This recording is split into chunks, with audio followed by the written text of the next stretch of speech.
picturesque city of Cannes in France is Pan Nalin. He is an Indian filmmaker of international fame and of cello show fame as well, which was India's official entry for Oscars 2023. Such a pleasure to have you once again here in Cannes with us. How are you doing?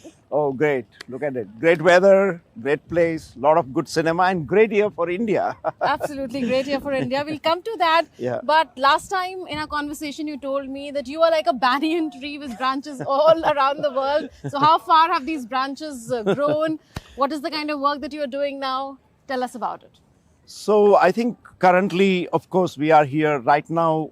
When you don't come here with movie, you come here for the market, to explore the co-production, to explore working with different countries who would be interested in stories which are global.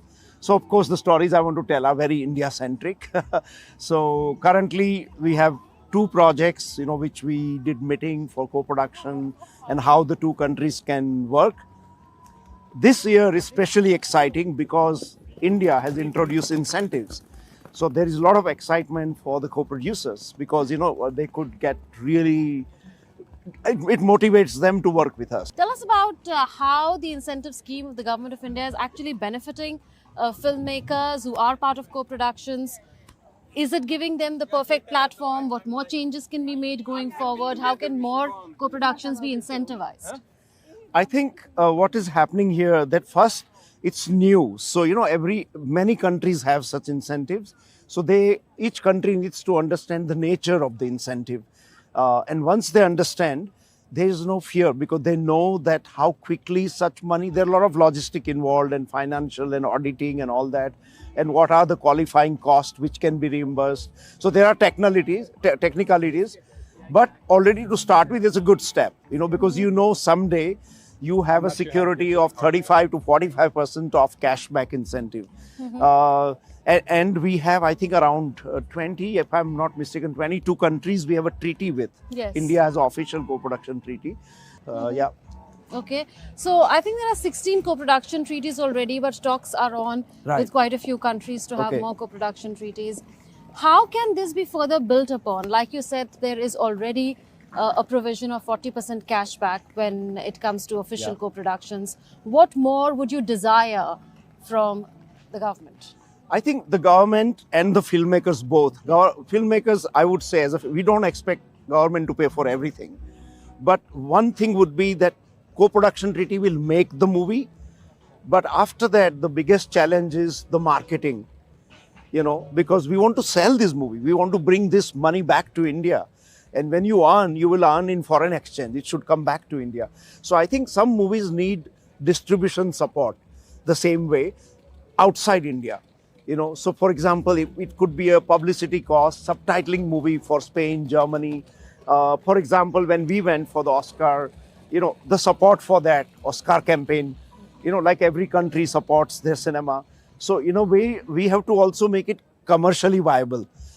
And I think we are doing really well that in IT industry, in many sectors like textiles and, we are doing really amazing things that how do we bring Indian products outside. And we could do, same thing for cinema. That once it's made, let's take it out. Yeah, absolutely. Yeah. And that brings me to the fact that Payal Kapadia's All We Imagine Is Light has made it after 30 years to the competition section of the Cannes Film Festival. Why do you think it's taken so long? I think it's a very complex questions. First, I mean, we did make great films. In 30 years, we cannot say we did not make good cinema. We did make some amazing films. Maybe it's question of taste sometimes. I think the selection committee, it could be even politics, like there's a pressure to take certain, like they have to take certain amount of French film. They have to take movies from established directors, whether the films are good or not. Yeah. So I think there could have been many, many reasons, but I honestly feel it shouldn't have taken so long. It shouldn't have taken so long. They should have been more courageous. And I see also there's a little change in politics between France and India that has played a very big role. Okay. If you know, our Prime Minister was the chief guest on 14th July. Yes. And then, Bastille Day celebrations. Then I was invited to meet Mr. Macron, on 26th January when he came to Delhi. So we had a 1 hour meeting, probably, so Indian embassy and a French embassy. And the whole idea was to discuss cinema, And he was seriously interested that how these two countries can work together. And this was communicated to culture minister. So I know that somewhere interests come from top that we want to do. And when we did the panel in our pavilion, if you know the Paris Film Commission, Mr. Remy, he said the same thing. He said, we have got now interest even from government approval that we want to really need to work more with India. We need to, and they visited, studios in Mumbai. They took French delegation there. So all this is part of big, not just one decision. It's part of many, many things coming together. Second thing is that our films are making a mark. They are realizing, that, oh, there are films, not only I'm talking about my film, there are other films which are going out and they are realizing there's a parallel voice rising in India. So many young filmmakers are doing such different kind of film. So this is what they took a time to discover. And today, thanks to social media, internet and festivals, they go and see different type of cinema, which very rarely reach theaters, don't get distributed. So there is an increase in also, like Payal Kapadia, as you said, or, the films, Santosh, and, we have quite a few films here. Yes. System What is of interesting is, because of that, they are also discovering our old treasure. Like Manthan, Of course. so many people said why this was not in Cannes when it was made, It's because it's such an inspiring story. And, and the reviews, I was just now with our Japanese distributor and they were telling me, we never know India made a movie like that, This is incredible, like how Farmer contributed, as you know the story of Manthan. And this is visually stunning and we can't believe this is such an old film. It looks like it was made 2 years ago.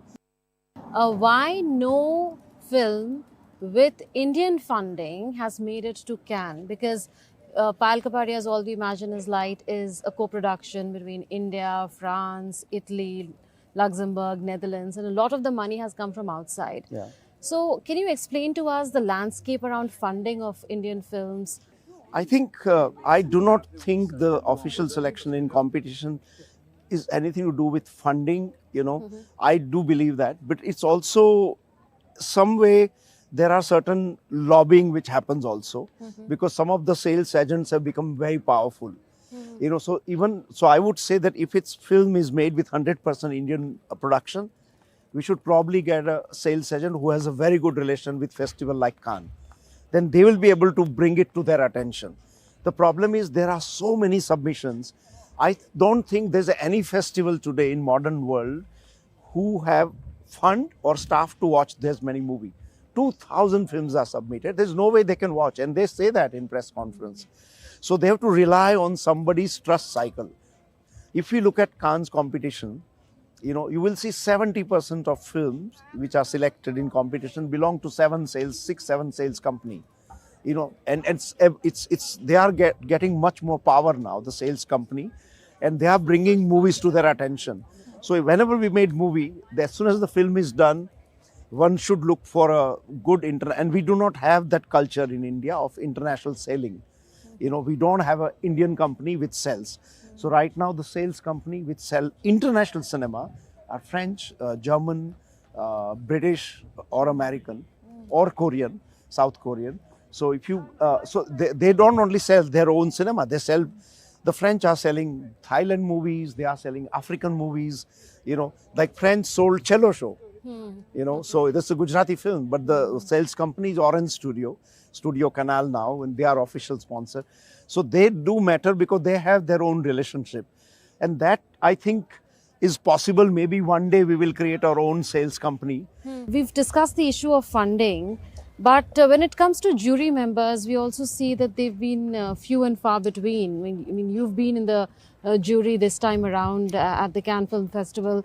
It's Bommy Awards. Bommy Awards, Yeah. yes. So, and we've seen Mrinal Sen in the jury for the Cannes Film Festival. We've seen Deepika Padukone as well. Yeah. So, why are these jury members from India few and far between? I think it's always, if you look at all the jury members which are in Cannes, very often it's to do with the movies they have, which have been they are alumni of Cannes. They get the first priority. So the people who have come here and been in competition, official selection, director, producer, actors, they get first priority. So from India, out of respect, they've always gone for celebrities, or glamour or big star, because we didn't have so many here, any movies in competition.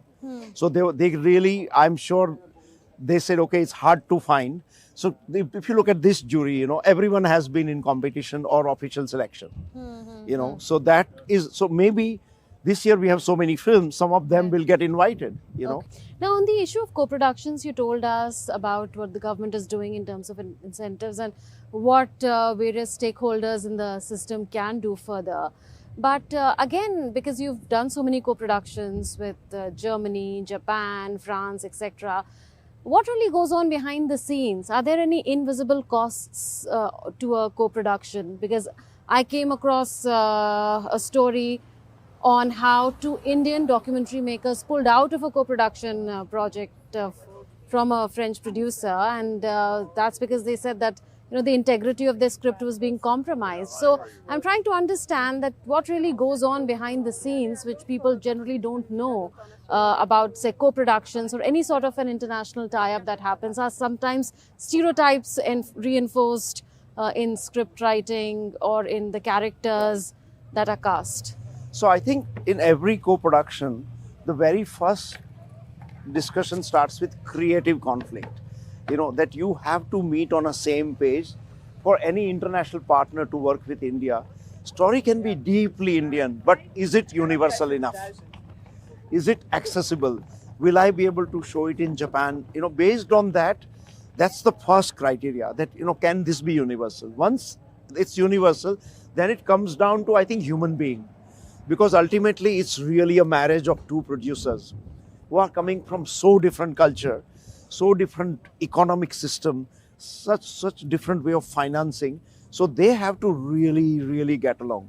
And if they don't get along, even if you make a good film, it will disappear, So it is very important, the human being and creative content, that, it's really, I say it's just a marriage, because you are talking with this producer. You will spend 2 years traveling with him, being, with them in different world and marketing.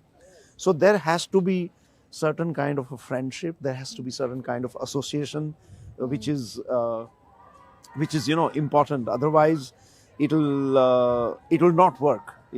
So once those two hurdles are passed, then question comes, about mainly it's financing and legal and selling the film together. But those are all good things. But very often, most of the co-production fall apart at that two level. The creative disagreement, or both people love the story, but then they don't get along, because of cultural differences. This is not only peculiar to India. It happens with Germany and France. Okay. In one of my films, I have India, France, Germany co-production. So I give you a small example. When film is finished, Germans said, oh, these love scenes are too long, you should cut it out. And then screening happens for French co-producer. They said, we love the love scene, it should be long. Now, this is a typical example, because it's the cultural differences start showing, right away. Very often the music, in our movies, we have songs and music which are so long. And that's the first thing co-producer will come and say, oh my God, why are they singing? International, we don't understand. And then as an Indian, we want to keep that. So I think it will be somewhere there'll be a compromise. Co-production is also a compromise, but without losing authenticity of your story. We have to believe in our story and not to modify it, and it's like I have been honestly getting so many scripts by certain producers who think, oh, such film will sell. So it will be like some carpet boy struggling in Indian something, or, or women getting some labor, brick worker, script like that. I said, this doesn't interest me, because you haven't done any in-depth research. What is it to be poor? It doesn't show, and so I was criticized in cello show. They said, oh, these kids are looking happy. So I said, why is problem? That's how it is. I said, you can go today. And it's yeah, but they don't have, they go to this very poor looking school, their house. So the perception, needs to be changed as well. So you have to come over many hurdles, They think, oh, but the food is looking rich. I said, any poor people in India like to eat a spring onion and a chili and a roti. That's poor people's food, You do not seeing any chicken or, they can't afford it, if they are eating vegetarian food. So it looks beautiful. That doesn't mean the food is expensive, Right. Did Indians apply, and do you think that this is a platform and there should be more such platforms where Indians should be more and more involved and engaged and, try their luck and present their work to the world and get the finance that they get as award money and use it further? We had very few entries from India, not that many, but there were overall about 200 entries. And I'm sure people will discover, because this was the 9th year, the award. Every young filmmaker, whether first time or second time, should explore. It's all available on internet, festival website. There's a series of such awards which can help you to kickstart your career. And then, of course, we also have, and if you have such an award, and then you go to a place like NFDC Film Bazaar, where other producers are coming, you're already going with a prestige project. That, hey, I want this, and you can find co-production there as well. So it's a way to mount a film today, because I don't think there is going to be any one-stop shop Indian studio. Say, hey, here is the money, make the film. Unless you have a big Indian star in it, then it can happen. You can do film you like. But I have known the stars don't want to do as of now. They are very reluctant to do such film. They want risk. And even if they say yes, the manager will call and ask for fees, which you can never afford. So it's not like, here you have a movie called Rumors, which has 2 Oscar winner actors, Kate Blanchett and this. They said, we love the script. Don't worry about the money. We do the film. We'll figure it out. It's a very low budget film. Like Woody Allen pays big actors the salary per week, what is decided by union, which is $3,000. And normally the same actor like Brad Pitt will do a $30 million movie, but with Woody Allen he'll do in $3,000. Emma Stone is doing movies, which is, she becomes part of it. So I think that culture we don't have yet, because some of the big names can make movie happen also. Because if you have a big actor, you will have straight away the money. You don't have to go to co-production nowhere. You just come, make a good movie and apply for Cannes, Venice, Toronto, Tribeca. Now, in the last and half section, we have from India's Film and Television Institute of India in Pune, the Sunflowers were the first ones to know. Chidanand Nayak and his team are here, and I've also interviewed them. Thank you. So he's welcoming us to Cannes. Nice to have such, people around while walking. What do you think about the kind of talent that is honed by the Film and Television Institute of India? Because it seems that this really stands out. Even Payal Kapadia is an alumna of FTII, and should we be having more such institutions in our country for the best of creative talent to find the best of ecosystem to perform and present their work to the world? We are such a big country. One film institute is not going to be enough.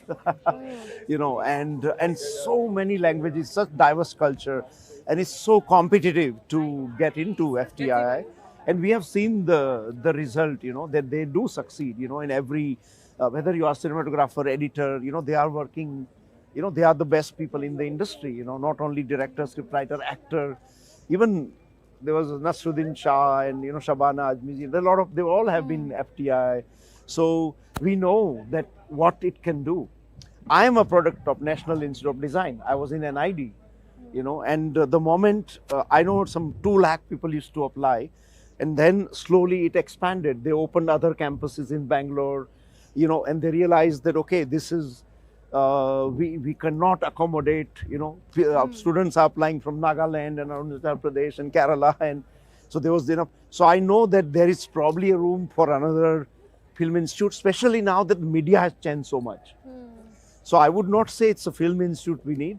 We need a multimedia institute now, an institute where everything comes together, which is cinema, video games, music, arts, artificial intelligence, we have to be ready for the future, because AI is coming in a big way into the entertainment industry, and we could be easily leader like the way we were in IT. So I think Can we do that in our post-production? Do we have that kind of talent, that kind of genius? Do we absolutely have that technology? we For have. animation, visual effects, AI, and so on. Munmunji, I have met people in Bangalore and Chennai, like 19-year-old, like geniuses. They've shown me what they do. It's unbelievable. The talent we have is just not, in IT, the kind of things they all need money at young age. Then they turn to Instagram Reel and stuff like that. But talent, I'm absolutely not worried, because we have talent just beyond like any other country. Whether it's engineering, putting together, editing, visual effects, we are doing it. We are doing for biggest success like Dune and Avatar shots. Our Indian guys are doing it in visual effects. But we can go beyond sweatshop. We know that why not we do creatively ourselves? Why do we only have to work for Disney? So we have the skill, we have the creative people. It's just that they're all scattered. They're not unified under one umbrella. And one person did it in New Zealand, Peter Jackson. He turned Wellington into the world's biggest global studio, by bringing young people together. And today they are leader in the VFX. They have the big motion capture, and we can easily do all that in India. Now, so many films are on OTT, but there are, we know, positive sides to OTT, but is there a downside too? I think there is definitely a downside to it. Positive is that, okay, it can reach many, many people, but that exactly can be the curse, because no one will know about it. There is so many films being dropped every second, every minute. So how do you know what to watch? So I feel that a lot of movies which have gone direct to OTT have just disappeared.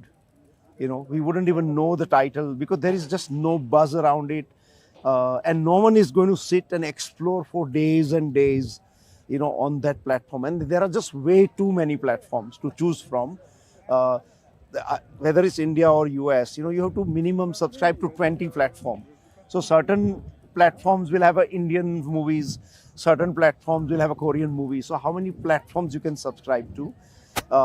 So I do feel that it might be a little old-fashioned, but whatever it is, we should still have certain theatrical release. Because what happens with theatrical release, media will interview you, they will criticize you, good or bad, but your presence will come that, oh, so-and-so film is releasing. So you are getting press, you start getting attention. And then when it comes to OTT, we often say, oh, I missed it in cinema hall, now I can watch it. So you can increase so I think combination of today, maybe 4 years from now it'll change. But today in every country I've seen that's a good combination for a film which are in foreign language, which is all our Indian movies. Right. So we saw that in Spain when we released Cello Show. It came out on theater, a lot of good reviews, news, this, that. So when it came out on OTT platform, there was already a buzz. So everyone who couldn't see in remote part, so we had a pretty good trending happening right now on that. Same thing we saw in Netflix in India with Cello Show. Like we had not a great theatrical release because we couldn't get cinema hall. We didn't have a star. We didn't get enough shows. But we got excellent reviews. The film critics loved the movie. Plus it was Oscar entry. So when it was dropped on a platform, we made amazing number. For 6 months, if you know, we were on top 10 list, Yes. which is such a rare for a Gujarati language film with no star, no studio to be there. Right, and I also find it quite interesting that here there's a rule at the Cannes Film Festival that those films that are in the competition section should have been released in the theatres, and you're a votary of that. Also, Pan, towards the end, if you could, tell us the inside story or the backstory, what really goes on behind the scenes when it comes to judging a particular entry for Oscars, because you are the jury member in the director's branch. So how does it happen? People would want to know, how is it decided that a Oscar would go to a particular film? So there are two categories. Oscar, as you know, is mainly meant for English language, American or British or English language cinema. That's the main thing. Within that, they have one category called Best International Feature. So that's where we will fit in. When we send whether movie in Tamil, Telugu, Hindi, whatever language. So when India sends the entry, it will be judged by a committee formed within the academy, which is called IFVC, International Film Voting Committee. So those members, in order to vote, must watch certain number of entries. So for example, sometimes it's 12 to 15, each country. So if I have to judge, I have to watch maybe Iranian, Thai, Japanese, Indian, all those films, then only I'm qualified to vote. So in that first round, out of 100 to 100 plus countries submit the movie, the short list is the first lot of winner, where the 15 films are selected, what they call. So that's announced in Academy Theatre with each country's flag, showing that who is now the final contender.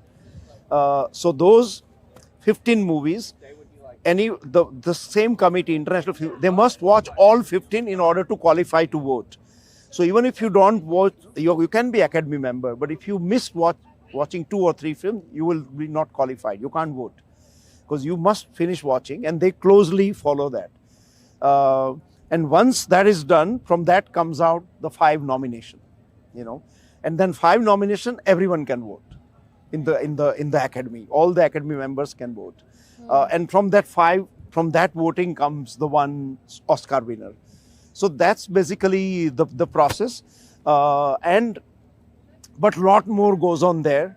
Huge amount of fund is required, marketing, screening, lobbying.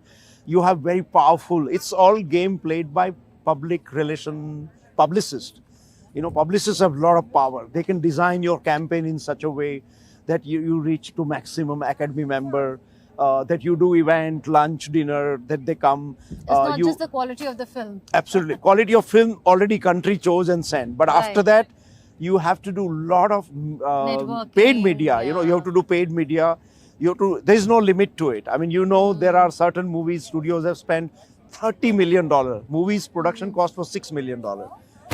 And some of them spend $8-9 million. And so when we go from India with movie like Cello Show, our company, Monsoon Films Private Limited, is like a small independent company. And you are straight away head-on competing with Apple, Netflix, Amazon, and they have limitless fund to support the campaign. They have literally army of people working to make the Oscar, for their push. Absolutely. Now, this was a conversation on the inside story of international cinema. I'd like to pitch our interview like that. Well, thank you, Pan. Thank you so much. It was such for a pleasure having me. to have you, and it's rare to have somebody like you tell us the ins and outs of what really happens in international cinema in its various facets. Thank you. Thank you so much for having speaking me. to Thank us. you. Thank you. Thank you.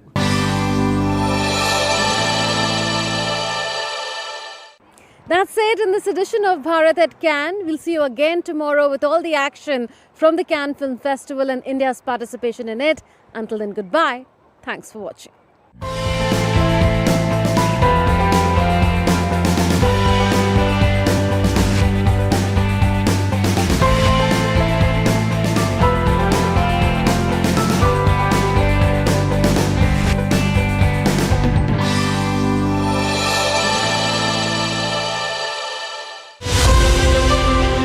As India decides in the world's largest election. We help you feel the pulse of the nation.